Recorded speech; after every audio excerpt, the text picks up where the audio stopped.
از یه طرف میگین آمریکا و اسرائیل تو ایران 18-19 دی اغتشاشات به پا کردن، از یه طرف آجیل مشکل گشا میفرستین با هیئت التماس کنندتون برای داماد یهودی ترامپ. بعد همون لحظه که هیئت التماس کنندتو فرستادی ژنو، تو بیت رهبری میشینی واسه ترامپ کوری میخونی. تو هم نمیتونی جمهوری اسلامی رو از بین ببری، بعد از اون طرف بسته پیشنهادی 500 میلیارد دلاری به یارو میدی.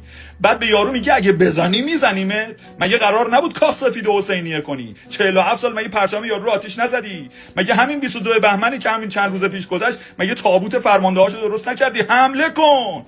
این نازی لبازیا چیه؟ مگه تابلو روز شمار نذاشته بودی وسط پایتخته؟ مگه دیوار نگاره درست نمی‌کردی برای امریکایی‌ها؟ کاخ سفید اومده تو خلیج فارس، نیازی هم به برد موشک 8000 کیلومتر نداری، بزنش. وجود داری بزنش، جیگر دارین بزنینش، ندارین. 0 تا 100 ندارین، فقط برای مردمی که دست خالیان هیدر میکنین. بالا پایینتون رو دیدیم، پروندهتون زیر بغلمونه. اینا نشون میده تو ایران فقط ایرانی بودن کافی نیست، جلوی جمهوری اسلامی باید سلاح داشته باشی. در مقابل حکومت فشل شما سلاح تضمین آزادیه.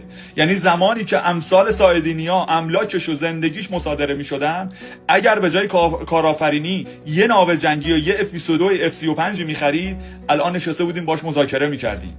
تا نباشد چوبه تر فرمان نبرد گاو خر. و تمام تا به وقتش.